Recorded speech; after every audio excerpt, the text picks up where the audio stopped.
सच्चाई की जीत।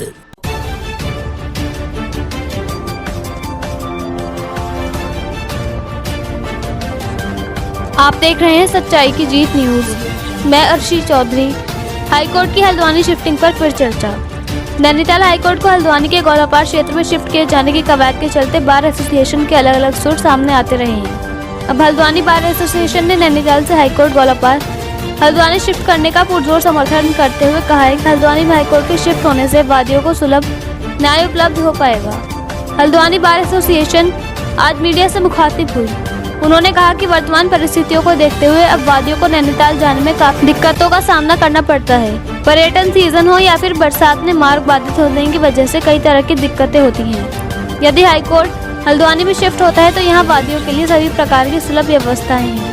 बागेश्वर और पिथौरागढ़ बार एसोसिएशन ने भी हाईकोर्ट को हल्द्वानी शिफ्ट करने को लेकर समर्थन दिया है। हल्द्वानी बार एसोसिएशन के पूर्व अध्यक्षों ने कहा कि वर्तमान परिस्थिति के हिसाब से हाईकोर्ट को नैनीताल से हल्द्वानी शिफ्ट किया जाना चाहिए। हल्द्वानी से अर्शी चौधरी की रिपोर्ट।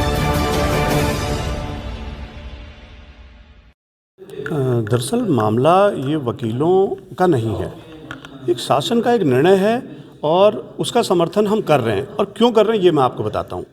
दो वजह हैं मेन। एक तो ये है कि नैनीताल हाई कोर्ट में काम करने वाला स्टाफ और अधिवक्तागण हल्द्वानी से अप डाउन जो 50 से 60% हैं जो रोज़ हल्द्वानी से अप डाउन करते हैं, जिनकी वजह से नैनीताल रोड पर कम से कम 4-5 हज़ार गाड़ियाँ रोज़ चलती हैं। अगर वो गाड़ियाँ जाएंगी कम तो आप सोचिए कि पार्किंग के संबंधित समस्या, प्रदूषण से संबंधित विरोध और समर्थन की बात नहीं है। हम सरकार के उस निर्णय का समर्थन कर रहे हैं। दूसरी बात जो अभी तक किसी भी हमारे साथी ने जिस पर प्रकाश नहीं डाला है, वो इम्पोर्टेंट बात है। जो उच्च न्यायालय होता है, हाई कोर्ट, ये कोर्ट ऑफ रिकॉर्ड भी होता है।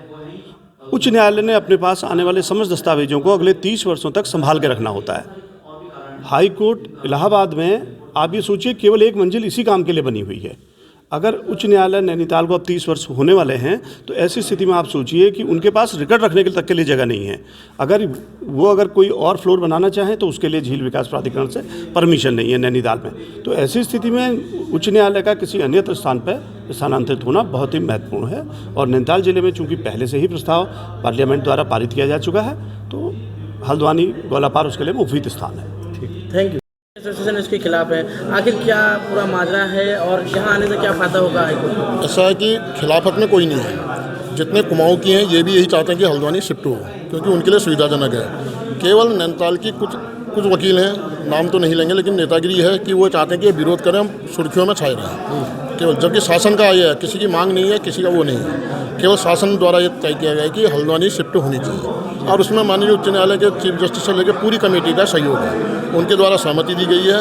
उसी में एक सर्वे टीम बनाई गई है जिसमें मुख्य सचिव के अंडर एक कमेटी है जिसमें फॉरेस्ट के कंजर्वेटर साहब हैं, अपर मुख्य सचिव हैं। इनकी कमेटी तय कर रही है कि यहाँ आएगी। और इसके लिए सुनने में ये आया है कि कुछ ज़मीनें वन विभाग से हस्तांतरित भी हो चुकी है हाई कोर्ट में। तो कब तक शिफ्ट होने की चांसेस है? अब ऐसा ना कि नई बिल्डिंगें बनेंगी, टाइम लगेगा उसमें, इतनी जल्दी तो होगा नहीं। पूरा कोर्ट ही बननी है। तो लाभ क्या होगा? हल्द्वानी शिफ्ट होने से क्या लाभ मिलेगा? नहीं, लाभ नुकसान किसी का नहीं है। वो क्या है कि लोगों के लिए, हम लोग हैं, वकील हैं, हमने तो यहाँ काम करें, यहीं करेंगे।